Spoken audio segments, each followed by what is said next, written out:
பிரியமான தேவனுடைய பிள்ளைகளே, தேவனுடைய வசனத்தை தவறாக புரிந்து கொள்ளுகிறது இன்றைய கிறிஸ்தவ உலகம். தேவனுடைய வசனத்தை தவறாக புரிந்து கொள்ளுகிறது. ஞானஸ்நானம் பெற 2 பேர் வந்தாங்க. அவங்க கவனமாக கேட்கணும் அந்த வசனத்தை. ஏதோ கோயிலுக்கு போகலாம், பெரிய கோயிலுக்கு போகலாம், சின்ன கோயிலுக்கு போகலாம், மலை சர்ச்சுக்கு போகலாம், சமுத்திரத்தில் சர்ச்சுக்கு போகலாம் என்ற அபிப்பிராயங்கள் சிலருக்கு இருக்கிறது. கோயிலுக்கு முன்னாடி ஒரு 20 கார் நின்னா, காருங்க நின்ன சர்ச்சுக்கு போகிறேன்னு சொல்லிப்பான் ஒருத்தன். கோயிலில் பிராமின்ஸு இல்லைன்னா சௌதரிஸு இல்லைன்னா நாயுடுஸு ஒரு 20-30 குடும்பம் இருந்தால், நாங்கள் உயர் வகுப்பு சாதியினர் செல்லும் கோயிலுக்கு போகிறோம் என்று சொல்லுவார்கள். என்றால் அவர்களுக்கு பைபிள் எவ்வளவு புரிந்ததோ பாருங்க. இந்த பைபிள் இந்த மக்களுக்கு எப்படியெல்லாம் புரிகிறதோ நீங்கள் ஆலோசிக்க வேண்டும். சமாரியா ஸ்ரீ அந்த சமாரியாவிலே இருந்தபோது ரொம்ப தூரத்திலிருந்து அந்த குடத்தை பிடிச்சிட்டு வரும். ரொம்ப தூரத்திலிருந்து வரும் குடத்தை பிடிச்சி தண்ணியை எடுக்கிறதுக்கு, கிணத்துலேருந்து தண்ணி எடுக்கிறதுக்கு. இயேசு கிறிஸ்து என்ன சொன்னார் அவளை பார்த்து? உங்களுக்கு தெரியும் இயேசு கிறிஸ்து என்ன சொன்னார் அவங்கள பார்த்த உடனே? உனக்குள்ளே ஊறும் நீர் ஊற்றை உனக்குள்ளே வைக்க நினைக்கிறேன் அப்படின்னு சொன்னார். அப்போ அந்த அம்மா என்ன சொன்னாங்க? ஐயா, அது எதுவும் எனக்கு கொடுங்க, இனி இங்கே வராமல் இருக்கிறதுக்கு அப்படின்னு கேட்டாங்க. இந்த குடத்தை தூக்கி இவ்வளோ தூரம் வராமல் அதை எனக்கு கொடுங்க என்றால், உலக சம்பந்தமான நீருக்காக அவள் வந்தால் பரசம்பந்தமான தண்ணீரை கொடுப்பேன் என்று இவர் சொல்லுகிறார். அசல் அந்த அம்மாவுக்கு புரியல இவர் என்ன சொல்கிறாரோ. அந்த அம்மாவுக்கு அது புரியல. சரி போட்டு, அந்த அம்மாவுக்கு புரியல, புதுசு. சரி, அந்த அம்மாவுக்கு புரியாதுங்க. அப்போ தான் வந்தாங்க, அப்போ தான் குடத்தை தூக்கி வந்தாங்க, அவங்களுக்கு தெரியாது. அவருடைய வார்த்தைகள் என்னவோ, அவருடைய மகத்துவம் என்னவோ அவளுக்கு புரியாது. அந்த உள்ளான கருத்து அவளுக்கு புரியவில்லை, விட்டுடுங்க. அப்போஸ்தலர்கள் இருக்காங்க. இதுக்குள்ளே இவங்க டிஃபன் அது கொண்டு வந்தாங்க, போஜனத்தை கொண்டு வந்தாங்க இயேசு கிறிஸ்துவுக்கு. அவர் சொன்னார், நீங்கள் அறியாத போஜனம் எனக்கு இருக்குயா அப்படின்னு சொன்னார். என்றால் இவள் கிடைப்பதினாலே என்னுடைய வயிறு நிறைந்தது, என்னுடைய பொறுப்பு நிறைவடைந்தது என்று சொல்லுகிறார் அவர். அது அவருடைய அபிப்பிராயம், ஒரு ஆத்மாவை ரட்சித்தேன் என்று. அவங்க சொல்கிறாங்க, அவங்களுக்கும் புரியல எத்தனை காலம் இருந்தோம். யாராவது எதையாவது கொண்டு வந்திருப்பாங்களோ, சுத்தமாக சாப்பிட்டு மூஞ்ச தொடச்சி நிற்கிறாரு அப்படின்னு நினச்சாங்க அப்போஸ்தலர்கள். அவங்களுக்கு அது புரிஞ்சுது. உடன் இல்லாத அவளுக்கும் அவர் புரியவில்லை, உடனிருந்து சுற்றுகின்ற இவர்களுக்கும் புரியவில்லை. அவ்வாறே உங்களுக்கும் சில சந்தர்ப்பங்கள் புரியாது. சில விஷயங்களை உங்களுக்கு சொல்லுவேன் என்றால் பாவம் உங்களுக்கும் புரியாது. என்கிட்ட இருக்கிற உங்களுக்கே புரியலன்னா அசல் இந்த உலகத்தில் இருக்கிற எவனுக்குமே புரியாது. அது பார்த்தீங்களா வியப்பென்னவோ? தேவனுடைய வசனம் புரிவதை காட்டிலும் தவறாக புரிந்து கொள்ளுவது அதிகம். அது தேவனுடைய வசனம் புரிவதை ஒரு புறம் வைங்க, தவறாக புரிந்து கொள்ளுவார்கள். அதிகப்படியாக தவறாக புரிந்து கொள்ளுவார்கள். அதிகப்படியாக என்றால் தேவனுடைய வசனம் தவறாக புரிந்து கொள்ளக்கூடிய தன்மையை ஏதாவது கொண்டுள்ளதா? தேவனுடைய வசனம் தவறாக புரிந்து கொள்ளக்கூடிய தன்மை தேவனுடைய வசனத்திற்கு இருக்கிறதா? அல்லது அந்த துரதிர்ஷ்டகரமான தன்மை மனிதனுக்கு இருக்கிறதா? மனுஷனுக்கு தான் இருக்கு. ஏன்னா தவறாக புரிந்து கொள்ளுவதில் ஆதி தம்பதிகள் ஸ்பெஷலிஸ்ட். அப்படித்தானங்க? தவறாக புரிந்து கொள்ளுவது என்பது எங்கே பிறந்தது? அர்த்தத்துக்கு இன்னொரு அர்த்தம் வந்தது. அவர் சொன்ன அர்த்தம் வேறு.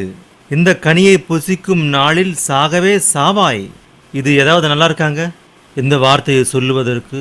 என்ன அந்த சின்ன விஷயத்துக்கே அவ்வளோ பெரிய வார்த்தையை சொல்லணுமாங்க? இந்த கனியை புசித்தால் சாவாய் என்ற வார்த்தை ஏன் சொல்ல வேண்டும்? தவறாக புரிந்து கொள்வது அதிகம்.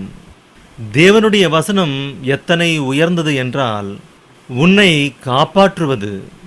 யாக்கோபு சொல்கிறாரு 1ஆம் அதிகாரத்தில் 21ஆம் வசனம் 22ஆம் வசனங்களிலே என்ன சொல்லுகிறார் யாக்கோபு? தேவனுடைய வசனத்தை குறித்து ஒரு வார்த்தையை சொன்னார். என்னது? 22ஆம் வசனம், நீங்கள் உங்களை வஞ்சியாதபடிக்கு திருவசனத்தை கேட்கிறவர்களாய் மாத்திரமல்ல, கேட்டு வஞ்சிக்கப்படாதிருங்கள் என்றால் வசனத்தை கேட்டால் வஞ்சிக்கப்படுவார்களா? வசனத்தை கேட்டால் வஞ்சிக்கப்படுவீங்க, மற்ற எதை கேட்டாலும் வஞ்சிக்கப்பட மாட்டீங்க. அதுக்கு அர்த்தம். நன்றாக புரிந்து கொள்ள வேண்டும் நீங்கள் பைபிளை. நீங்கள் உங்களை வஞ்சியாதபடிக்கு திருவசனத்தை கேட்கிறவர்களாய் மாத்திரமல்ல, அதின்படி செய்கிறவர்களாயும் இருங்கள். வசனத்தை கேட்பதினாலே வஞ்சிக்கப்படுவீர்கள். என்னங்க இது ஏதாவது நல்லா இருக்காங்க? வசனத்தை கேட்பதினாலே வஞ்சிக்கப்படுவார்களா? வசனத்தை கேட்பதினாலே வஞ்சிக்கப்படுவார்களா? வசனம் என்றால் தேவனுடைய வசனம். தேவனுடைய வார்த்தையை கேட்பதினாலே மனுஷன் வஞ்சிக்கப்படுவானா? தேவனுடைய வார்த்தையை கேட்பதினாலே மனுஷன் வஞ்சிக்கப்படமாட்டான். ஆனால் தேவனுடைய வார்த்தையை கேட்ட பிறகு செய்யாவிட்டால் வஞ்சிக்கப்படுவான். இந்த கனியை புசிக்கும் நாளில் சாகவே சாவாய் என்று சொன்னார். அது மிகவும் வருத்தமளித்தது அவர்களுக்கு. அப்போதைக்கு எதிர் பேச முடியல, சைலண்டா இருந்தாங்க. சாத்தான் வந்தது, இந்த கனியை புசித்தால் நீங்கள் தேவன் அளவுக்கு உயர்ந்து விடுவீர்கள் என்று தேவன் இந்த கனியை புசிக்க வேண்டாம் என்று சொன்னார், உங்களுக்கு தெரியுமா என்று சொன்னது. அவ்வளவுதான், வஞ்சிக்கப்பட்டாள்.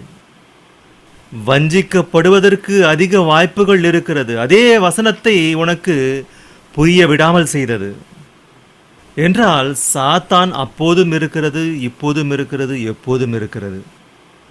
மனிதன் பூமியின் மீது இருக்கும் காலம் வரைக்கும் அதற்கு ஆயுள் இருக்கிறது. அது இருக்கும். மனிதன் இந்த பூமியிலிருந்து எடுத்துக்கொள்ளப்படும் போதுதான், மனிதன் இந்த பூமியில இல்லாமல் போகும் நாளில்தான் அதுவும் அழிவுக்கு போகும். அது வரைக்கும் அவன் இருப்பான். அவன் இருப்பதினால்தான் உன்னை மோசம் போக்குவான். என்றால் அவன் எந்த விஷயத்திலே உன்னை மோசம் போக்குவான்? வெறும் தேவனுடைய வசனத்திலே தவிர, தேவனுடைய வசனத்திலேயே உன்னை மோசம் போக்குவானே தவிர வேறு எங்கும் மோசம் போக்க மாட்டான். மற்ற விஷயங்களிலே நீ எப்படியும் மோசம் போயிருப்பாய், அதனாலே அவனுக்கு வேலை எதுவுமே இல்லை. மற்ற விஷயங்களிலே நீ எப்படியும் மோசம் போவாய். தேவனுடைய வசனத்திலே மட்டும் நீ வஞ்சிக்கப்பட வேண்டும், அது அதனுடைய கடமை. எனவே நம்மை எப்போதும் அவன் வஞ்சனைக்கு உட்படுத்துவதே அவனுடைய கடமை. உலகம் அனைத்தையும் மோசம் போக்கும் என்றிருக்கும். அதனை குறித்த பிரயோகத்திலே, வசனத்திலே என்ன இருக்குங்க? உலகம் அனைத்தையும் மோசம் போக்குகிற பிசாசு என்றும் சாத்தான் என்றும் சொல்லப்பட்ட பழைய பாம்பாகிய என்று இருக்கும். அதில் பார்த்தீங்களா? சகல உலகத்தையும் மோசம் போக்குவதுதான் அதனுடைய கடமை. வசனத்தை தவறாக புரிந்து கொள்ளும் நிலை, வசனத்தை தவறாக புரிந்து கொள்ளக்கூடிய நிலை. வசனத்தையே நீ கேட்காவிட்டால் நீங்க எங்க இருக்கிறது அர்த்தம்? அப்போ எங்க இருக்கீங்க? நரகத்துக்கு போகிற வழியில் இருக்கீங்க. உதாரணம், ஒரு நல்ல உதாரணத்தை உங்களுக்கு சொல்றேன். இந்த கனி புசிக்கும் நாளில் சாகவே சாவாய் என்றார். எது நாங்கள் செத்தமா என்ன அப்படி சொன்னாரு? பார்த்தீங்களா? ஆதாம் ஏவாளும் செத்தாங்களாங்க சொன்ன உடனே? சாகல. செத்தாங்களாங்க? சாகல. இந்த கனியை புசிக்கும் நாளிலே சாகவே சாவாய், மண்ணிலிருந்து எடுக்கப்பட்டதினாலே மண்ணுக்கு திரும்புவாய் என்று சொன்னபோது நடந்ததாங்க? அப்படின்னு சொன்னதுனால மண்ணுக்கு போனாங்களாங்க? ஒன்றும் நடக்கலை. சும்மா தான் அவர் அப்படி தான் சொல்லுவார், எல்லாமே அப்படி தான் இருக்கும். பார்த்தீங்களா? பின்னாடி என்ன போதனை நடக்கும்? பின்னாடி என்ன போதனை நடக்கும்? நீங்கள் இங்கே கேட்ட பிறகு பின்னாடி போனீங்கன்னா இந்த போதனை தான் கேட்பீங்க. அவர் அப்படி தான் சொல்லுவார். என்ன ஆயிடுச்சு? ஏதாவது நடந்ததா? நீங்கள் செத்தீங்களா? நல்லதாக இருக்கீங்க. அப்போ உங்களுக்கு ட்ரெஸ் இல்லை, இப்போ ட்ரெஸ் வந்தது உங்களுக்கு. அதானங்க, அவருடைய பேச்சை கேட்டதுனாலே ட்ரெஸ் இல்லை.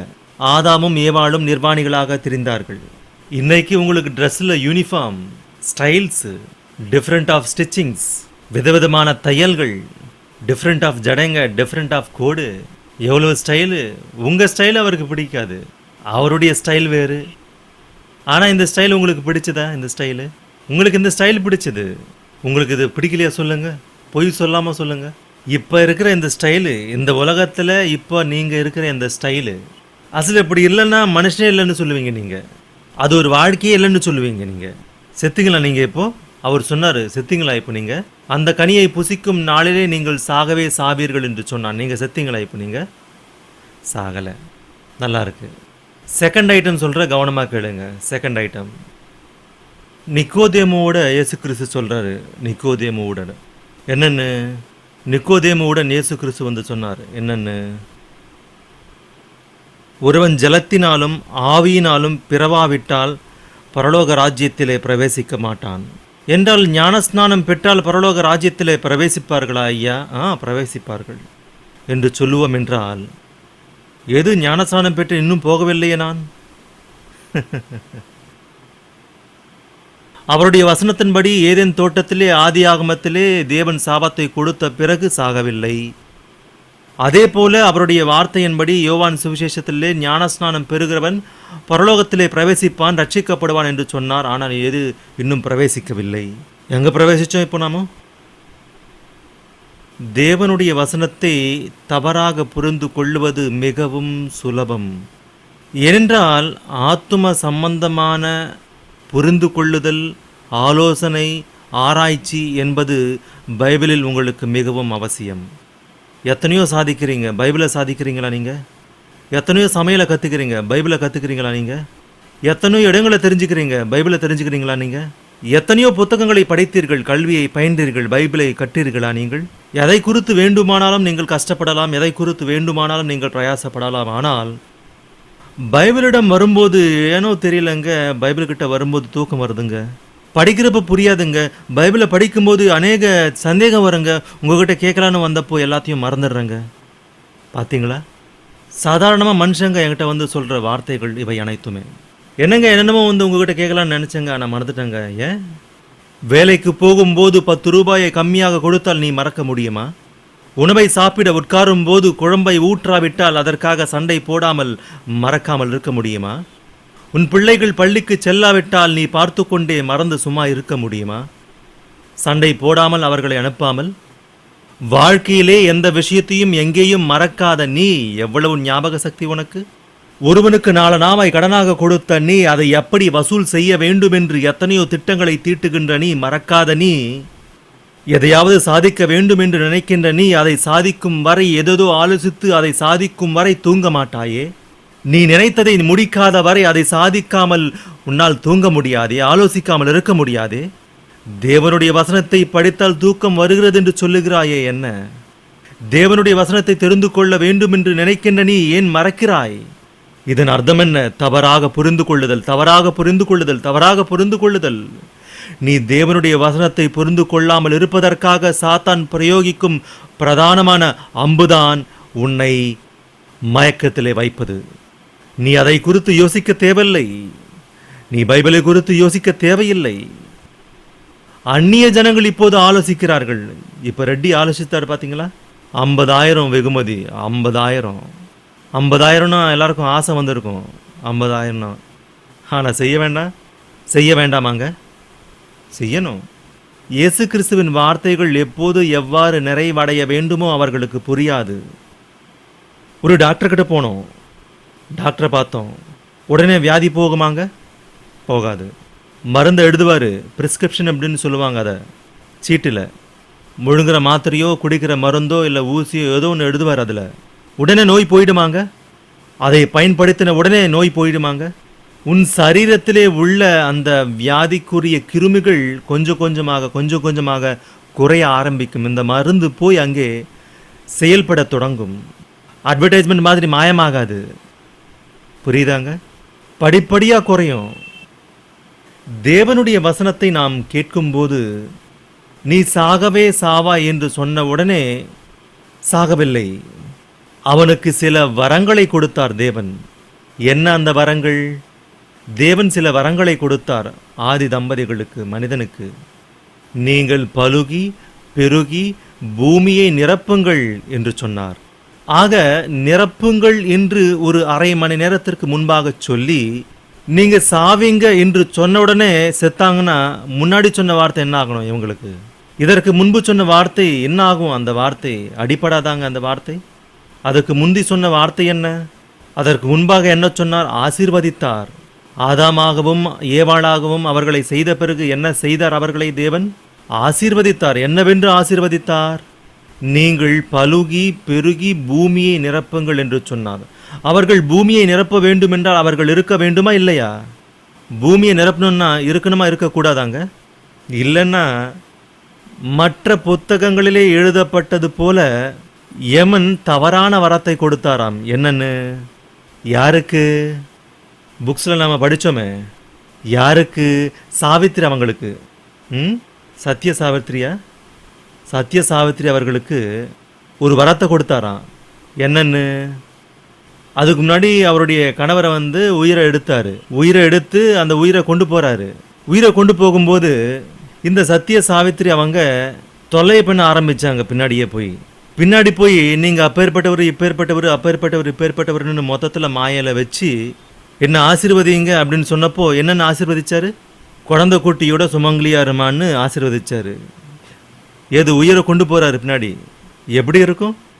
அப்போ அந்த பாயிண்ட் எப்போ கிடைச்சதோ அந்த பாயிண்ட்டை பிடிச்சாங்க. அப்போ யமனை நிறுத்தினாங்க. ஸ்டாண்டப் பண்ணாங்க. அவ்வளவுதான். யமனை ஏய் ஸ்டாண்டப், அவ்வளவுதான். இது நம்ம இவ்வளோ நேரம் அப்படி பேசுனா இப்போ இப்படி பேசுறேன்னு கேட்டா அது என்னங்க ஐயா? என்ன நீங்க சுமங்கலியா இருக்க சொன்னீங்க, குழந்தை குட்டியோட இருக்க சொன்னீங்க, எங்க புருஷனை பார்த்தீங்கன்னா நீங்க கொண்டு போறீங்க. எனக்கு குழந்தைங்க பிறக்கணும்னா நாங்கள் சரீர ரீதியா இணையணும் இல்லையா? நான் குங்குமப்பட்டோட நல்லா இருக்கணும்னா என்னுடைய புருஷன் இருக்கணும் இல்லையா? நீங்கள் இப்படி கொண்டு போகிறது நல்லா இருக்கா அப்படின்னா, ஐயோ பெரிய மிஸ்டேக் நடந்துச்சு என்று தன்னுடைய தவறை தெரிந்து கொள்ளவில்லை. ஆனால் இவளை புகழ்ந்தார். என்னுடையது தவறு என்று சொல்லவில்லை. கடவுளை நீங்கள் தப்புன்னு சொன்னால் சும்மா இருப்பாரான்னு இந்த அம்மாவுக்கு வரத்தை கொடுத்தாரு, கொண்டு போங்க புருஷனை அப்படின்னு. நம்முடைய தேவன் அப்படிப்பட்ட தவறை செய்தால் எப்படிங்க? என்னங்க, சேம் மிஸ்டேக்கை ஆதி ஆகமத்தில் அங்கே தேவன் செய்தால் எப்படி இருக்குங்க? வசனத்தின்படி இந்த கனியை புசிக்கும் நாளிலே சாகவே சாவா என்று சொன்ன உடனே 3ஆம் அதிகாரத்திலே சொன்னார் அந்த வார்த்தையை. 1ஆம் அதிகாரத்திலே வரத்தை கொடுத்தார், 3ஆம் அதிகாரத்திலே சாபத்தை கொடுத்தார். பிறகு 1ஆம் அதிகாரத்திலே கொடுத்த வரம் என்னவாகும்? நீங்கள் பலுகி பெருகி பூமியை நிரப்புங்கள் என்று சொன்னாரே, டக்குன்னு அடி போகணும். அப்போ ஆதாம் ஏவாள் என்ன சொல்லுவாங்க? பெரிய அடி விழுந்தது தேவனே உனக்கு, சரியா அடி விழுந்தது தேவனே உனக்கு. உன்னை விட ஃபூலிஷாக வேறு யார் இருப்பாங்க? மனிதனாக உன்னுடைய மகனாக நானே சொல்லுகிறேன். 1ஆம் அதிகாரத்திலே கடந்த காலத்திலே எங்களை ஆசீர்வதித்தாய், பூமியை நிரப்புங்கள் என்று சொன்னாய். இப்போது எங்கள் இருவரையும் இந்த மண்ணிலே கலந்து விட்டால் யார் நிரப்புவார்கள் இந்த பூமியை? அதனால் உன்னுடைய வார்த்தையை நீரே மீறினீர், அதனால் நீர் தேவன் அல்ல என்று சொல்லுவார்கள். புரிஞ்சுதாங்க? தேவன் மனுஷரால் விமர்சிக்கப்படுகிறவர் அல்ல. எனவே சகல காலத்தையும் எதிர்காலத்தையும் மறைந்தவராய் இருப்பதினாலே அவர் என்ன செய்தார் என்றால், லைஃப் என்பதை உனக்கு கொடுத்தேன், அந்த லைஃப் உனக்கு நித்தியமும் வாழும் ப்ராசஸை உனக்கு கொடுத்தேன். நித்தமும் வாழுகின்ற வாழ்க்கையை, நித்தமும் வாழுகின்ற காரியத்தை ஏதேன் தோட்டத்திலே உனக்கு வைத்தேன். இப்போது நித்தமும் வாழுகின்ற ப்ராசஸை எடுத்து விடுகிறேன். அது சாவது என்றால் புரிஞ்சதில்லைங்க? அது சாவு. நீ புசித்தாய். எனவே எந்த நாளில் நீ புசித்தாயோ அந்த நாளில் நீ சாவை கொண்டு வந்தாய். வந்துவிட்டது சாவு. 1. 2, என்னுடைய வார்த்தையை இதற்கு முன்பு வந்தது சரீர ரீதியாக, சாவை தேடிக்கொண்டாய். ஆனால் புசிக்கும் நாளிலே சாவு வர வேண்டுமே என்று உங்களுக்கு சந்தேகம் வரலாம். சாப்பிட்டார் இல்லையா, பின்ன சரீர ரீதியாக அவங்க சாகலையே. பிறகு அங்கே தேவன் தவறு செய்தாரா? அங்கேயும் தேவன் தவறு செய்யவில்லை. நித்தமும் வாழுவது ஆத்துமா, சரீரம் அல்ல. நித்தமும் வாழுவது ஆத்துமா. இந்த ஆத்துமாவை என்ன செய்தார்? உடனே சாகடித்தார். உடனே என்னுடைய வார்த்தைக்கு கீழ்ப்படியவில்லை, எனவே நீ சாவா என்று சொன்னார். நீ உயிருள்ளவர் என்று பெயர் கொண்டிருந்தும் செத்தவனாயிருக்கிறாய், செத்துவிட்டாய். தேவனுடைய வார்த்தை நிறைவேற வேண்டுமென்றால் சரீர ரீதியாக சில காலம் பிடிக்கும், ஆத்தும ரீதியாக உடனே எஃபெக்ட் ஆகும். கவனமாக கேட்கணும் நீங்கள். தேவனுடைய வார்த்தை சரி, தேவனுடைய சாபம் அப்படின்னு சொல்லலாம், போட்டோம். தேவனுக்கு நாம் கீழ்ப்படியாவிட்டால் சரீர ரீதியாக லேட்டாகும், ஆத்தும ரீதியாக உடனே அந்த மனிதனுக்கு சம்பவிக்கும். அது ஏதேன் தோட்டத்திலே ஆதாம் ஏவாளுக்கு சம்பவித்தது. சரீர ரீதியாக பிறகு செத்தார்கள், ஆத்தும ரீதியாக அன்றே உடனே செத்தார்கள். அன்றே செத்தவர்களை மீண்டும் ஜீவிப்பார்களோ என்று அந்த ஜீவ விருட்ச கனிகளை சாப்பிட்டு உடனே அந்த ஏதேன் தோட்டத்திலிருந்து வெளியே துரத்து விட்டார் அவர்களை. திமிர்வாதக்காரனை மேலே இருக்கின்ற அந்த கூரையை கழட்டி உள்ளே இறக்கினார்கள். இயேசு கிறிஸ்து அங்கே இருந்தார். அப்போ அவர் என்ன சொன்னார்னா, உன்னுடைய பாவங்கள் மன்னிக்கப்பட்டது, உன் படுக்கையை எடுத்துக்கொண்டு நட. 2 சொன்னார் அங்கே. உன் பாவங்கள் மன்னிக்கப்பட்டது என்று சொன்னது முதலாவது. அதாவது ஆத்தும ரீதியாக நீ செய்த பாவங்கள் உன் சரீரத்துக்கு எஃபெக்ட் ஆகாது. ஏன்னா மண்ணுக்குள் கலக்க வேண்டியது இந்த சரீரம். நாளையோ மறுநாளோ இந்த மண்ணுக்கு மண்ணாகிவிடும் இந்த சரீரம். எனவே சாபம் அது அனுபவிக்க கூடாது. ஆத்துமாவாக அனுபவிக்க வேண்டும் நீ. எனவே உன்னுடைய பாவங்கள் உன்னுடைய ஆத்மாவை சுற்றி கொள்ளும். அந்த ஆத்துமா நித்திய ஆக்கினைக்குள்ளாக செல்லும். அங்கே சாவு இல்லை. நித்தமும் சாகின்ற காரியம் அங்கே, எப்போதும் சாகின்ற காரியம் அங்கே. அதை சொல்லுகிறார் அங்கே. நித்தமும் வாழுகின்ற ஆத்துமா பயங்கரமான தண்டனை அனுபவிப்பதற்கு போகக்கூடாது என்றால் உன்னுடைய பாவங்கள் மன்னிக்கப்பட வேண்டும். சரீரம் குணமாவது அல்ல அங்கே. சரீரம் குணமாவது அல்ல அங்கே. சரீரம் எனக்கு நல்லாகும், நாளைக்கு செத்துடும். ஆமாவா இல்லையா? லாசருவை அந்த கல்லறையிலிருந்து எழுப்பினார். மீண்டும் அவர் சாகலையா இல்லையா? உயிரோடு இருக்காருன்னு சொல்லுவீங்களா? சிரஞ்சீவி ஆட்டம். சிரஞ்சீவினா ஏதோ நினைக்காதீங்க. சிரஞ்சீவினா நித்தமும் வாழுகின்றவன் என்று. சிரஞ்சீவி என்றால் நித்தமும் வாழுகின்றவன். என்னங்க, லாசர் இப்போதும் உயிருடன் இருக்கிறாரா? இல்லை, மரித்தார். அதன் பிறகு மரித்து விட்டார் அவர். கைம்பெண்ணின் மகனை உயிருடன் எழுப்பினார் இயேசு கிறிஸ்து. திரும்பவும் செத்தாரா அவரு? திரும்பவும் செத்தாரு. துர்காளை உயிருடன் எழுப்பினார் பேதுரு. ஒரு வாலிபனை உயிருடன் எழுப்பினார் பவுல். எத்தனையோ செத்தவர்களை உயிருடன் எழுப்பினார்கள். மீண்டும் மரித்தார்கள் அவர்கள். உன்னை உயிர்க்கச் செய்வது மீண்டும் மரிக்கவா? சரீரத்திலே உன்னை மீண்டும் உயிர்க்கச் செய்தாலும் மீண்டும் நீ சாவாய். சரீரத்திலே உனக்கு ஏதாவது வியாதி வந்தால் அதை எடுத்து விட்டால் மீண்டும் வியாதி வரும். கவனிக்கணும் நீங்க. இன்று உனக்கு ஜபத்தினாலே ஒரு வியாதி போனதென்றால் மீண்டும் ஒரு வியாதி உனக்கு வரும். எனவே தேவன் ஒரு தற்காலிகமான தீர்வை செய்ய விரும்ப மாட்டார். அவர் தற்காலிகமான தீர்வை அவர் கொடுக்க மாட்டார். நிரந்தரமான தீர்வை கொடுப்பார் அவர். நிரந்தரமான தீர்வு உனக்கு வேண்டுமென்றால் ஆத்துமாவுக்கு வேண்டும். அது ஆத்துமா நிரந்தரமாக வாழும். எனவே நித்தமும் வாழுகின்ற ஆத்துமாவுக்கு நித்தமும் இருக்கின்ற தீர்வு உனக்கு வேண்டும். அதனால் தான் இயேசுவானவர் சொல்லுகிறார், அம்மா நீ அந்த தண்ணீர் வேண்டுமென்று கோருகிறாய், ஆனால் உனக்குள் ஊறுகின்ற நீர் ஊற்றை உனக்குள்ளே வைக்கிறேன். ஜீவ தண்ணீர் என்றார் அதனை. உன்னுடைய ஆத்துமாவுக்கு இனி தாகம் இல்லாமல் செய்வேன். உன்னுடைய ஆத்துமாவுக்கு தாகம். ஆத்துமாவுக்கு தாகம் இருக்குமா இல்லையாங்க? என்னங்க, ஆத்துமாவுக்கு தாகம் இருக்குமா? பெண்கள் சொல்லுங்க, ஆத்துமாவுக்கு தாகம் இருக்குமா? எதை வச்சு நீங்க சொல்ல முடியும் ஆத்துமாவுக்கு தாகம் இருக்குன்னு? ஐஸ்வர்யவான் அவன் செத்த பிறகு அந்த அக்கினி கடலிலே அவன் வேதனைப்படும்போது, தகப்பனே அந்த லாசருவை அனுப்பி அவனுடைய விரலின் நுனியாலே தண்ணீரில் தோய்த்து என்னுடைய தாகத்தை குளிர பண்ணும், என்னுடைய தாகத்தை தீரும், நான் இந்த அக்னி ஜுவாலையிலே வேதனைப்படுகிறேன். பார்த்தீங்களா? உனக்கு அந்த தாகத்தை தீர்க்கிறார் அவர். உனக்கு எந்த தாகம் வேண்டும்? ஒரு சொம்புல தண்ணி கொடுத்தா அதை குடிச்சு அப்பா என்னுடைய தாகம் தீர்ந்தது அப்படின்னு நினைக்கிறேன் நீ. ஆனால் திரும்ப உனக்கு தாகம் எடுக்கும். உனக்கு ஒரு சொம்புல தண்ணியை கொடுத்தா அதை குடிச்சு ஒரு 4 மைல் தூரம் போனேன்னா திரும்பவும் தாகம் எடுக்கும். அப்போ யார் கொடுப்பாங்க உனக்கு? உனக்கு எந்த விதமான தாகத்தை தீர்க்கும் காரியங்கள் வேண்டுமா? நிரந்தரமான அந்த காரியத்திலே தாகம் இல்லாமல் உனக்கு வேண்டுமா? உனக்கு எந்த விதமான வியாதி இல்லாமல் செய்ய வேண்டுமா? உனக்கு அந்த விதமாக என்றும் உனக்கு வியாதி வராமல் செய்தால் நன்றாக இருக்குமா? தேவன் நிரந்தரமான ஒரு பரிகாரத்தை ஆலோசித்தார். மனுஷர்கள் வசனத்தை தவறாக புரிந்து கொள்ளுகிறார்கள். பூமிக்குரிய இந்த சுகங்களுக்காகவோ, பூமிக்குரிய இந்த வியாதி நீங்குவதற்காகவோ, பூமிக்குரிய இந்த ஆசைகளுக்காகவே வாழுகிறார்கள். வரவிருக்கின்ற அந்த உலகத்தில் இருக்கின்ற அந்த ஆனந்தங்களை குறித்து நீங்கள் ஆலோசிக்க முடியாமற் போகிறீர்கள். காரணம், தவறாக புரிந்து கொள்ளுகிறீர்கள் வசனத்தை. அவ்வளவுதான். தேவனுடைய வசனத்தை தவறாக புரிந்து கொள்ளுகிறீர்கள். நான் எல்லாரையும் கெஞ்சிக் கொண்டிருப்பேன், ஐயா அம்மா நீங்கள் எல்லாருமே தேவனுடைய காரியத்திலே இருங்கள், தேவனுடைய வேலையை செய்யுங்கள் என்று சொல்லிக் கொண்டிருப்பேன். ஏன் செய்ய வேண்டும்? தேவனுடைய வேலையை எதுக்கு செய்யணுங்க? நீங்கள் ஏதோ புதுசாக ஆளுங்களை கொண்டு வந்து இங்கே சேர்க்கவோ இல்லைன்னா இந்த இடத்த நிரப்பவோ இல்லை. எனக்கு அப்படிப்பட்ட விஷயங்களிலே ஈடுபாடு கிடையாது. நான் அப்படிப்பட்ட விஷயங்களிலே ஈடுபட மாட்டேன். அந்த விஷயத்திலே என்னுடைய மனதை செலுத்த மாட்டேன். நீ உன்னுடைய தகப்பன் விஷயத்திலே செய்கின்ற வேலையினால் நீ நித்திய ஜீவனுக்கு போகின்ற வழியை அமைத்து கொள்ளுகிறாய். அவ்வளவுதான். அது உனக்கு பிரயோஜனம், அது உனக்கு பலனை கொடுக்கும். எங்களுக்கு ஒன்றுமில்லை. நான் செய்து கொள்ளுவதனாலே நான் பலனை பெறுவேன். நான் படித்தால் நான் பெரியவன் ஆவேன். நீங்க எப்படி ஆவீங்க? ஆலோசியுங்க.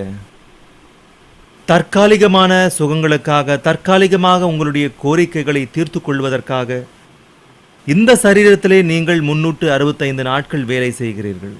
ஆமாவா இல்லையா? இந்த சரீரத்திலே இந்த உலக சம்பந்தமான சுகங்களுக்காக சோறு வேணும், தண்ணி வேணும், துணி வேணும், ஏதோ வேணும்னு இவை அனைத்தும் வேண்டுமென்று நீ என்ன செய்கிறாய்? உன்னுடைய தேவைகளை தீர்த்து கொள்வதற்காக ஓடுகிறாய். உன்னுடைய தேவைகள் நிறைவேறாத நாள் என்று ஒன்று வரும். சரீர விஷயத்திலேயும் உன்னுடைய தேவைகள் தீராத நிலை ஒன்று ஏற்படும். அப்போது நீ என்ன செய்ய முடியும்?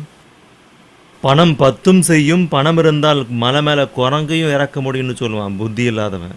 பணம் இருந்தால் மலை மேலே இருக்கிற குரங்கையும் இறக்க முடியுமா? எதுக்கு விளையாடவா? இருக்கிற பணம் எல்லாத்தையும் செலவழித்து வியாதி முத்துனா டாக்டர்ஸு கையை தூக்குன அநேக வியாதிகள் இருக்கு என்று உலகத்தில். அதுங்களுக்கு பேரு கூட தெரியாது. உங்களுக்கு தெரியுமோ இல்லையோ, இப்போதும் சில வியாதிகளுக்கு என்ன என்று புரியாமல், என்ன அந்த வியாதி என்று அதன் பேர் கூட தெரியாம ஒன்றும் புரியல. அப்படி இருக்கு இன்றைய மருத்துவத்துறை. என்ன இந்த வியாதின்னு? அந்த வியாதிகளுக்கு இன்னும் பெயரை சூட்டவில்லை.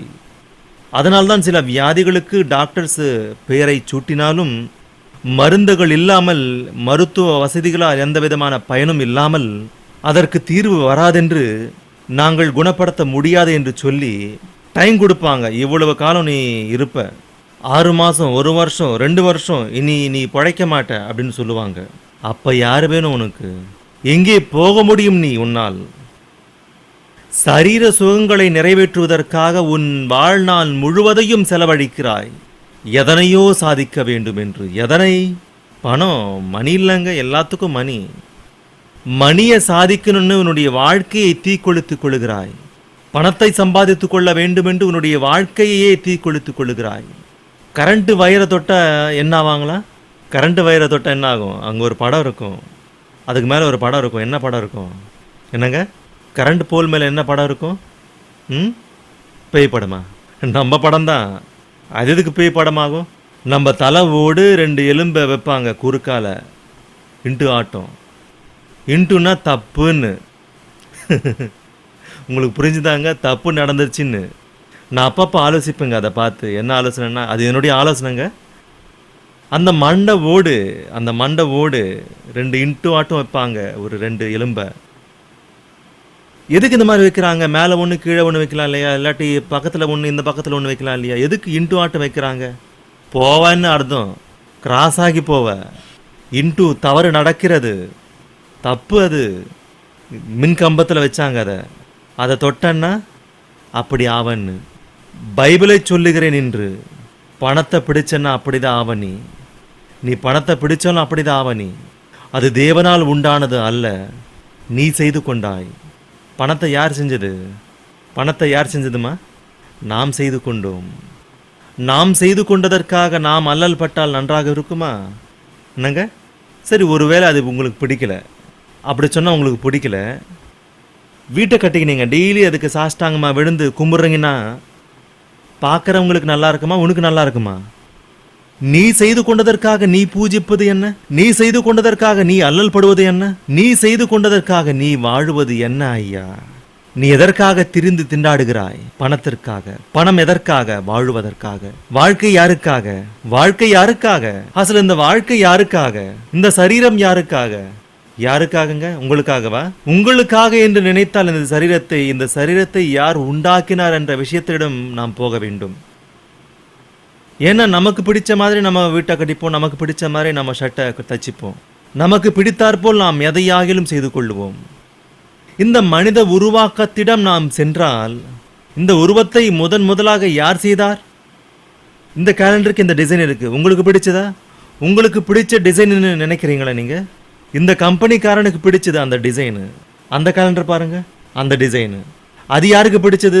உங்களுக்கு பிடிச்சா பிடிக்கலாம், பிடிக்காட்டி போகலாம். அது யாருக்கு பிடிச்சது? அந்த கம்பெனிக்காரனுக்கு பிடிச்சது. நீங்கள் அட்ஜஸ்ட் ஆறீங்க, ஏதோ ஒன்று ஃப்ரீயாக கிடைச்சதுன்னு நீங்கள் அட்ஜஸ்ட் ஆறீங்க. அந்த கம்பெனிக்காரன் அவனுக்கு விருப்பமானபடி செய்து கொண்டான் அந்த கேலண்டரை. இந்த வாட்சியை இந்த கம்பெனிக்காரன் இவனுக்கு இஷ்டமானபடி இதை செய்து கொண்டான். ஒருத்த மைக்கை குள்ளமாக உரணியை வைப்பான், ஒருத்த மைக்கை குச்சியாட்டம் வைப்பான். அது அந்தந்த கம்பெனியின் விருப்பத்தின்படி தயாராகும். இப்படியாக ஒவ்வொரு பொருளும் யார் யார் விருப்பத்தின்படி அவரவருடைய டேஸ்டின்படி தயாராகிறது. உன்னுடைய தோற்றத்தை ஏதேன் தோட்டத்திலே தேவன் உண்டாக்கின போது யாருடைய இஷ்டத்தின்படி இந்த உருவம் தயாரானது? தேவனுடைய இஷ்டத்தின்படி. தேவனுடைய இஷ்டத்தின்படி இந்த உருவம் தயாரான போது தேவன் தன்னுடைய இஷ்டத்தின்படி உனக்கு கைகளையும் கால்களையும் அவர் உனக்கு கொடுத்தபோது, தேவனுடைய இஷ்டத்தின்படி உன்னுடைய வாழ்க்கை இருந்தபோது, நீ யாருக்காக வாழுகின்றாய்? என்ன எங்கள் பாஸ் விடமாட்டாருங்க, என்ன எங்கள் ஐயா விடமாட்டாருங்க. சரி, அந்த நேரத்துக்கு வர முடியாமன்னா, ஐயோ எங்கள் வீட்டில் விடமாட்டாங்க, என்னை உள்ள கட்டி போடுவாங்க அப்படின்னு சொல்லுவாங்க.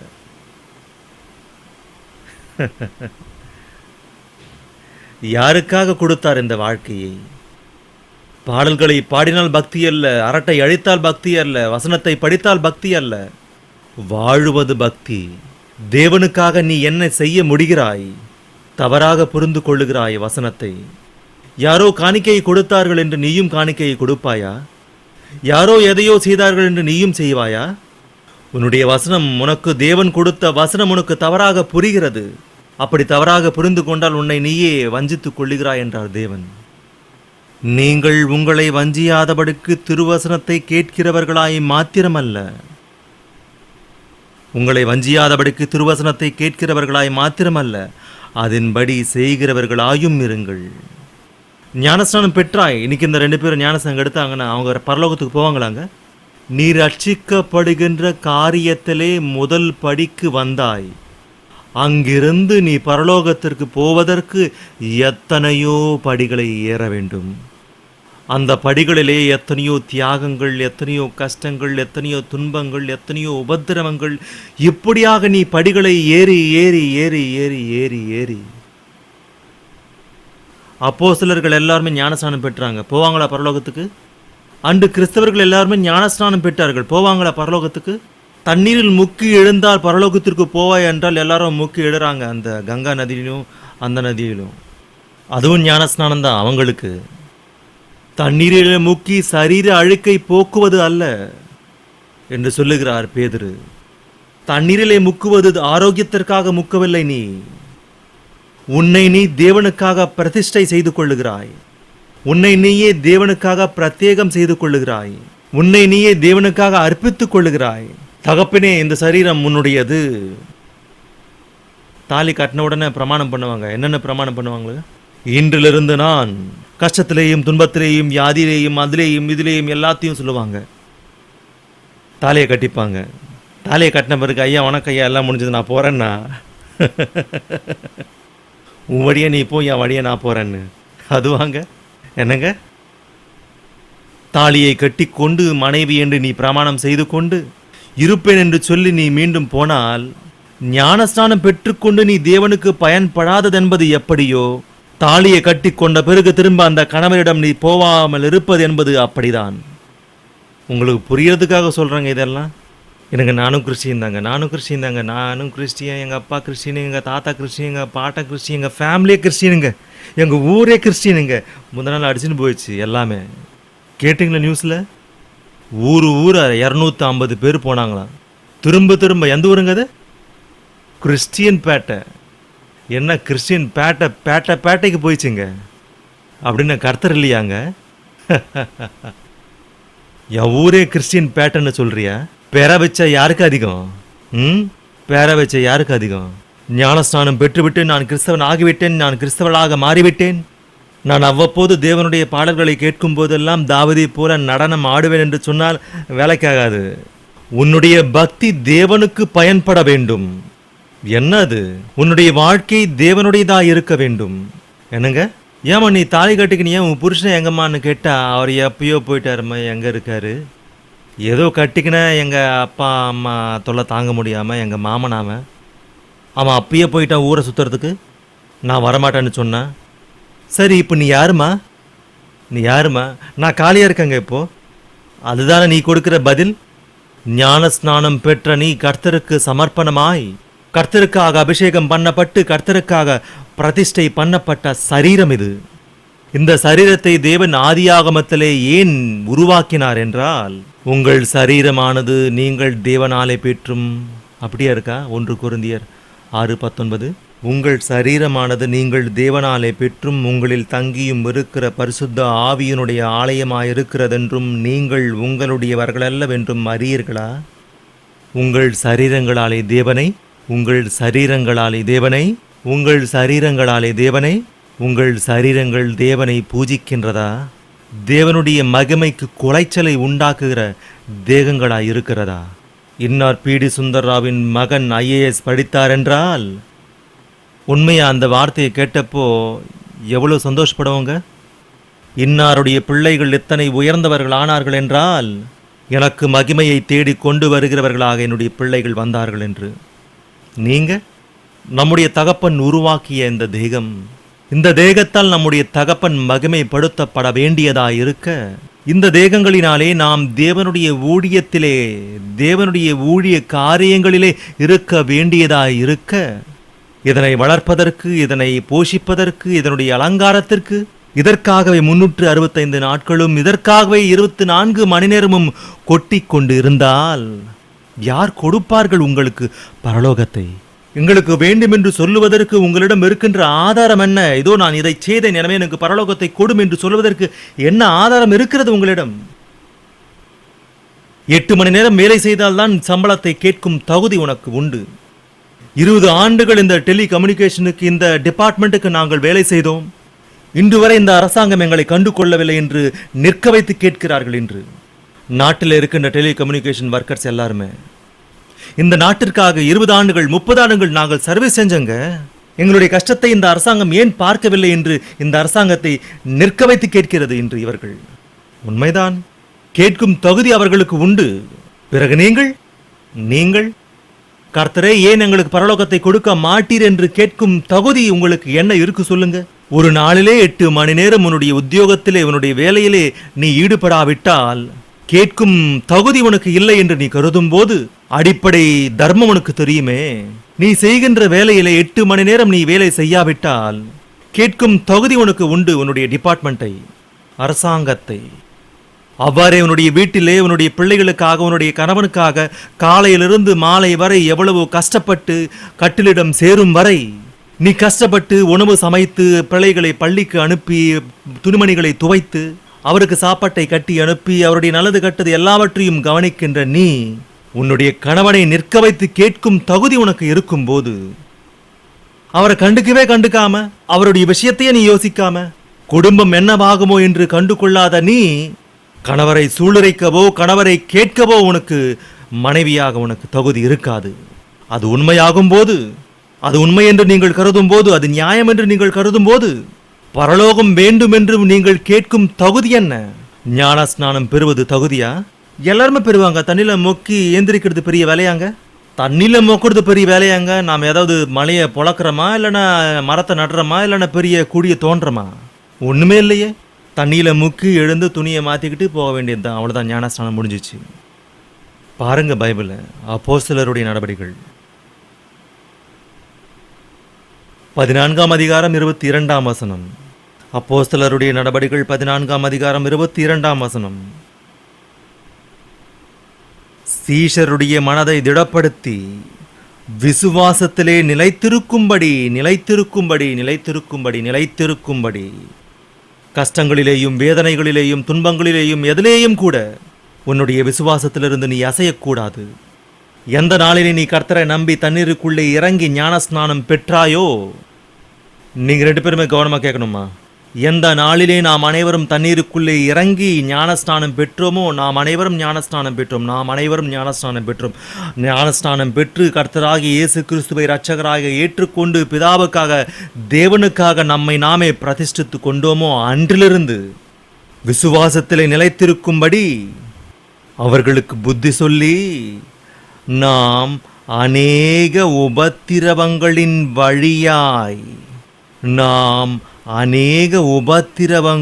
வழியாய் தேவனுடைய ராஜ்யத்தில் பிரவேசிக்க வேண்டும். அநேக உபத்திரவங்கள்.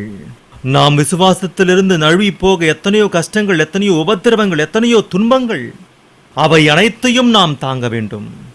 எத்தனை துன்பங்கள், எத்தனை கஷ்டங்க. தேவனுக்கு கொடுக்கும்படி நாம் அநேக முறை பட்டினியாய் இருக்க வேண்டும். தேவனுக்கு கொடுப்பதற்கு நாம் அநேக முறை தியாகங்களை செய்ய வேண்டும். நீ தேவனுக்காக வேலை செய்வதற்காக நீ வியாதிப்பட்டவனாய் இருந்தாலும், அல்லது மனவேதனையால் பயங்கரமான வேதனையில் நீ இருக்கும் போதும் கூட உன்னுடைய தேவனுக்காக நீ போக வேண்டும்.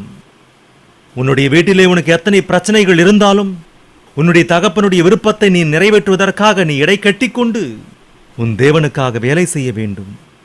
எத்தனையோ தியாகங்களை செய்ய வேண்டும். வீட்டிலே யாருக்காவது உடல்நலம் சரியில்லை என்றாலும், உடல்நலம் குன்றி இருந்தாலும், அம்மா நான் தேவனுக்காக சென்று வருகிறேன் என்று 1 மணி நேரமோ ஒரு வேளையோ ஒரு நாளோ நீ தேவனுக்காக வெளியே செல்ல வேண்டும். அது தியாகம்.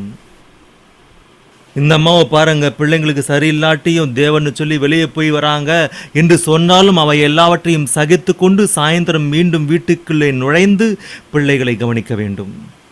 என்னங்க தேவனுடைய வேலை என்றால் என்ன நினைக்கிறீங்க? நீங்க சுகன்னு நினைக்கிறீங்களா?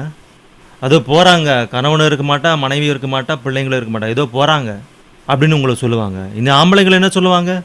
பைபிளை படிச்சுட்டு போறாங்க, பிள்ளைங்களுக்கு சோறு தண்ணி இருக்கான்னு கூட பார்க்க மாட்டாருங்க, நாங்க பக்தின்னு சொல்லுவாங்க. அவமானம், நிந்தை, வேதனை, கஷ்டங்கள் எத்தனை இருந்தாலும் சரி தேவனுக்காக நீங்கள் தியாகம் செய்ய வேண்டும். உனக்கு தேவைகள் அநேகம் இருக்கிறது. 10,000 இருந்தால் உங்களுடைய தேவைகள் அனைத்துமே தீர்ந்துவிடும். ஆனால் தேவனுடைய வேலைக்கு ஒரு 1000 ரூபாய் தேவைப்படுகிறது. அவை எல்லாவற்றிற்காக 10,000 ரூபாயை கடன்பட்ட நீ தேவனுடைய வேலைக்காக ஒரு 1000 ரூபாயை கடன் படாவிட்டால் யார் கொடுப்பார்கள் உனக்கு அந்த 10,000 ரூபாயை? இப்படிப்பட்ட அநேக துன்பங்களை அனுபவித்து, நிந்தைகளை அனுபவித்து, இன்னொரு இடத்திற்கு சென்று கஷ்டப்பட்டு இன்னொரு 1000 ரூபாயை தேவனுக்காக கொண்டு வந்து தேவனுடைய வேலையை நடப்பித்தால் அதுங்க தியாகம். இந்த சரீரத்திலே சுகப்பட வேண்டிய நீ, இந்த சரீரத்திலே பூமியின் மீது சந்தோஷமா இருக்க வேண்டிய நீ, இந்த சரீரத்தை எப்படி சுகப்படுத்த வேண்டும் என்று பூமியிலே இருக்கின்ற மனிதர்கள் அனைவரும் கஷ்டப்பட்டு போராடி தவமாய் இருக்கும் போது நீங்கள் இந்த சரீரத்தை தேவனுக்காக சமர்ப்பிக்க வேண்டும். ஆகாயத்து பறவைகளுக்கு கூடுகள் உண்டு, நரிகளுக்கு குழிகள் உண்டு. தேவனுடைய ஊழியம், தேவனுடைய காரியங்களை நிறைவேற்றுவதற்காக பூமியின் மீதிற்கு வந்த இயேசு கிறிஸ்துவாகிய நான் எனக்கு தலை சாய்க்க இடமில்லை என்று சொல்லுகிறார் அவர். தலை சாய்க்க இடமில்லை என்றால் அந்த ரோட்டில் போய் அந்த ஓரமாக தலை சாய்ச்சி படுத்துக்கலாம் இல்லையா அப்படின்னு சொல்லுவீங்களா? தலை சாய்க்க இடமில்லை என்றால் எங்கேயும் இடமில்லை என்று அர்த்தமல்ல. நேரமில்லை. நான் எங்கே சாய்க்க வேண்டும், எப்படி சாய்க்க வேண்டும்? என்னங்க உட்காருங்க ஒரு நிமிஷம் அப்படின்னா எப்படி உட்கார்றது அப்படின்னா கால் இல்லாதவனோ கை இல்லாதவனோ இல்லை அங்கே அர்த்தம். புரிஞ்சுதாங்க உங்களுக்கு? யாராவது நம்ம வீட்டுக்கு வந்தப்போ ஒரு நிமிஷம் அப்படி உக்காருங்கன்னா நான் எப்படி உக்காரணுங்க உங்களுக்கு எல்லாமே தெரியும் இல்லையா என்றால் பக்கத்தில் இருக்கிறவன் நினைப்பான், இவருக்கு என்ன உடம்பு சரியில்லையா, இல்லை இடுப்பு சரியில்லையா, இல்லை கால் சரியில்லையா, ஏதேதோ நினைக்கும். இந்த உலகம் தவறாக புரிந்து கொள்ளும். ஏன் அவர் வேலையின் பாரமாக இருக்கிறார். அவர் தன்னுடைய வேலையிலே பொறுப்பை கொண்டிருக்கிறார். தேவனுக்காக போக வேண்டும் என்று பொறுப்பை கொண்டிருக்கிறார். நான் எங்கே படுக்க முடியும், எங்கே தலை சாய்க்க முடியும், எங்கே இருக்கிறது எனக்கு நேரம்? தேவன் கொடுத்த இந்த சிறிய வாழ்க்கையை தேவனுக்காக சமர்ப்பித்து கொண்டு வரவிருக்கின்ற அந்த நித்திய ஜீவனுக்கு செல்வதற்காக அநேக உபத்திரவங்களுக்கு உட்பட்டிருக்கிறார்கள் அவர்கள். அப்போஸ்தலருடைய நடபடிகள் 20ஆம் அதிகாரத்தை பாருங்கள் பிரியமானவர்கள். ஒரு நல்ல வார்த்தையை பார்த்து முடித்துக் கொள்ளலாம். அப்போஸ்தலருடைய நடபடிகள் 19ஆம் வசனத்திலிருந்து பார்க்கலாம். அப்போஸ்தலருடைய நடபடிகள் 20ஆம் அதிகாரம் 19ஆம் வசனம். வெகு மனத்தாழ்மையோடும் பவுல் சொல்றாருங்க, வெகு மனத்தாழ்மையோடும் மிகுந்த கண்ணீரோடும் யூதருடைய தீமையான யோசனைகளால் எனக்கு நேரிட்ட சோதனைகளோடும் நான் கர்த்தரை சேவித்தேன். 18ஆம் வசனம். அவர்கள் தன்னிடத்தில் வந்து சேர்ந்த பொழுது அவன் அவர்களை நோக்கி, நான் ஆசியா நாட்டில் வந்து முதல் நாள் தொடங்கி எல்லா காலங்களிலும் உங்களுடனே என்ன விதமாய் இருந்தேன் என்பதை நீங்கள் அறிந்திருக்கிறீர்கள். என்னவென்று அறிந்திருக்கிறீர்கள்? வெகு மனத்தாழ்மையோடும் மிகுந்த கண்ணீரோடும் யூதருடைய தீமையான யோசனைகளால் எனக்கு நேரிட்ட சோதனைகளோடும் நான் கர்த்தரை சேவித்தேன் என்று அறிந்திருக்கிறீர்கள். நீ செய்வது மற்றவர்களுக்கும் தெரிய வேண்டும், அவனும் செய்ய வேண்டும் என்று சொல்லுகிறார். 20ஆம் வசனம். பிரயோஜனமானவர்களில் ஒன்றையும் நான் உங்களுக்கு மறைத்து வைக்காமல் வெளியரங்கமாக வீடுகள் தோறும் உங்களுக்கு பிரசங்கித்து உபதேசம் பண்ணி தேவனிடத்திற்கு மனம் திரும்புவதை குறித்தும் நம்முடைய கர்த்தராகிய இயேசு கிறிஸ்துவை விசுவாசிப்பதை குறித்தும் நான் யூதருக்கும் கிரேக்கருக்கும் சாட்சியாக அறிவித்தேன். இப்பொழுதும் நான் ஆவியிலே கட்டுண்டவனாய் எருசலேமுக்கு போகிறேன். அங்கே எனக்கு நேரிடும் காரியங்களை நான் அறியேன். கட்டுகளும் உபத்திரவங்களும் எனக்கு வைத்திருக்கிறதென்று பரிசுத்த ஆவியானவர் பட்டணங்கள் தோறும் தெரிவிக்கிறதை மாத்திரம் அறிந்திருக்கிறேன். ஆனாலும் நான் தப்பித்துக் கொள்ளவில்லை. நீ எருசலேமுக்கு போற, அவ்வளவுதான். நீ எருசலேமுக்கு போற, கஷ்டங்களை படுவா. நீ எருசலேமுக்கு போற, அரஸ்டாவேன்னு சொன்னாலும் இருந்தாலும் நான் விடவில்லை. அப்படிதானங்க? அப்ப என்ன சொன்னார் அவரு? ஆகிலும் அவைகளில் ஒன்றையும் குறித்து கவலைப்படேன், என் பிராணனையும் நான் அருமையாக எண்ணேன், என் ஓட்டத்தை சந்தோஷத்தோடே முடிக்கவும் தேவனுடைய கிருபையின் சுவிசேஷத்தை பிரசங்கம் பண்ணும்படிக்கு நான் கர்த்தராகிய இயேசு கிறிஸ்துவினிடத்தில் பெற்ற ஊழியத்தை நிறைவேற்றவுமே விரும்புகிறேன். இவர் இல்லாட்டி வேற யார் போவாங்க பரலோகத்துக்கு? அவருடைய பிராணனையே அருமையாக எண்ணவில்லையாம் அவர். என் பிராணனையும் நான் அருமையாக எண்ணேன், என் ஓட்டத்தை சந்தோஷத்தோடே முடிக்கவும் தேவனுடைய கிருபையின் சுவிசேஷத்தை பிரசங்கம் பண்ணும்படிக்கு நான் கர்த்தராகிய இயேசு கிறிஸ்துவினிடத்தில் பெற்ற ஊழியத்தை நிறைவேற்றவுமே விரும்புகிறேன். இதோ நான் உங்களுக்குள்ளே சஞ்சரித்து தேவனுடைய ராஜ்யத்தை குறித்து பிரசங்கம் பண்ணினதை கேட்டவர்களாகிய நீங்கள் எல்லாரும் இனி என் முகத்தை பார்க்க மாட்டீர்கள் என்று அறிந்திருக்கிறேன். நீங்க யாரும் என்னுடைய மூஞ்ச பார்க்க மாட்டீங்கன்னா இனி மீண்டும் நான் வரமாட்டேன். நான் போகிறேன். அங்கே தெரிந்திருந்தும், வரவிருக்கின்ற துன்பங்கள் தெரிந்திருந்தும், செத்து விடுவார் என்ற விஷயம் தெரிந்திருந்தும், தேவனுக்காக சாக வேண்டும் என்ற நிச்சயத்தை உடையவராய் யார் செய்ய முடியுங்க? இது யார் செய்ய வேண்டும்? கிறிஸ்தவன் அப்படின்னு பேரை வச்சா எப்படிங்க? கிறிஸ்துவை உடையவனாய் இருக்கிறான் என்று அர்த்தங்க. கிறிஸ்துவை எப்படி கொண்டிருக்கிறான்? கிறிஸ்து என்றும் இந்த உலகத்தை விரும்பவில்லையே, கிறிஸ்து என்றும் இந்த உலகத்திற்காக வாழவில்லையே, கிறிஸ்து என்றும் இந்த உலகத்தை பார்த்து உலகம் உலகம் என்று ஆசைப்படவில்லையே. பிறகு இவர்கள் எல்லாரும் கிறிஸ்தவர்கள் என்று எப்படி பெயரை வைத்துக் கொண்டார்கள்? யாரோ வைத்தார்களாம். ஞானஸ்நானம் பெற்றல முடிஞ்சுதான். தேவனுடைய வசனத்தை தவறாக புரிந்து கொண்டார்கள். பரலோகம் சும்மாவே வந்துடுன்னு நினைக்கிறாங்க. நித்திய ஜீவன் சும்மாவே வரும்னு நினைக்கிறாங்க. எவ்வளவு தவறு செய்கிறாங்களோ பார்த்தீங்களா இவங்க எல்லாருமே? எத்தனை தவறு! பிரியமானவர்களே, கோயிலுக்கு வருவது, காணிக்கையை கொடுப்பது, பாடல்களை பாடுவது, இது எல்லாமே இல்லைன்னு சொல்லனா. ஆனால் இங்கே நீங்கள் வருவது கற்றுக்கொள்வதற்கு, இங்கே நீங்கள் வருவது உங்கள் பிதாவை கேட்பதற்கு, இங்கே நீங்கள் வருவது உங்களுடைய பிதாவை மகிமைப்படுத்துவதற்கு, துதிப்பதற்கு. ஆனால் உங்களுடைய பிதாவுக்கு நீங்கள் என்ன செய்கிறீர்கள்? அது கேள்வி. அதை உங்களுக்கு விட்டுட்டேன். வருவது வேலையா தேவனுக்கு? இல்லையே. நீங்கள் வந்து பாடுவது தேவனுடைய வேலை ஏதாவது நடக்கிறதா? இல்லையே. இவை அனைத்தும் தேவனை மகிமைப்படுத்துவது. இவை அனைத்துமே தேவனை மகிமைப்படுத்துவது. நீங்கள் மிகவும் உயர்ந்தவர் ராஜாவே, உம்முடைய ஆளுகையிலே மக்கள் அனைவரும் நன்றாக இருக்கிறார்கள் ராஜாவே, உம்முடைய ஆளுகையின் கீழ் மற்றும் சிலரை கொண்டு வருகிறேன் ராஜாவே என்று சொல்ல வேண்டும். அப்படின்னு என்ன? நீ வெளியே போய் இன்னும் சில பேரை இவருடைய அதிகாரத்தின் கீழ் கொண்டு வர வேண்டும். அப்போதுதான் நீ அவருக்காக வேலை செய்கிறாய் என்று அர்த்தம். அப்போதுதான் அவருக்காக நீ கஷ்டப்படுகிறாய் என்று அர்த்தம். அல்லது அவருடைய ராஜ்யத்தை காப்பாற்றுவதற்கு உன்னுடைய சக்திக்கு மிஞ்சி நீ வேலை செய்கிறாய் என்று அர்த்தம். தேவனுக்காக வேலையை செய்யுங்கள். ஞானஸ்நானம் பெற்றவுடனே பரலோகத்திற்கு போவோம் என்று நினைக்காதீர்கள். பரலோகத்திற்கு போவதற்கு முதல் படியை ஏறினீர்கள், அவ்வளவுதான். அதன் பிறகு எத்தனையோ துன்பங்களையும் உபத்திரவங்களையும் கஷ்டங்களையும் அனுபவித்துக் கொண்டு இந்த உயிர் போகும் நாளில், இந்த மூச்சு நிற்கும் நாளில் உங்களுடைய பிதாவின் வேலையை முழுமையாக நிறைவேற்றினால், மரித்த லாசருவிடம் யார் வந்தார்களாம்? தேவதூதர்கள் வந்தார்கள். எதுக்கு வந்தாங்க? பரதீசுக்கு கொண்டு போக. உன்னதமான தேவனுடைய குமாரனே, உம்முடைய தகப்பன் என்னுடைய எஜமான், உம்மை மகா லோகத்திற்கு அழைத்து வரும்படி எங்களை அனுப்பினார் ஐயா. அங்கே போன பிறகு ஆபிரகாம் சொல்லுகிறார், இந்த மகன் தன்னுடைய வாழ்க்கை காலத்திலே எத்தனை துன்பங்களை அனுபவித்தாரோ. ஒரு முறை நீ ஆலோசி. நீ என்ன செய்தாய்? உனக்கு இஷ்டமானபடியெல்லாம் உன்னுடைய நன்மைகளை அனுபவித்தாய். உனக்கு இஷ்டமானபடி உலகத்திலே உன் நன்மைகளை அனுபவித்தாய். எனவே இங்கே வேதனையை அனுபவிக்க வேண்டும். லாசருவானால் எனக்கு இஷ்டமானபடி தீமைகளை அனுபவித்தார். எனவே இங்கே தேற்றப்படுகிறார். ஜெபிக்கலாம். கிருபையுள்ள எங்கள் தகப்பனே, பரிசுத்தமான உம்முடைய நாமத்திற்கு நன்றியை செலுத்துகிறோம்.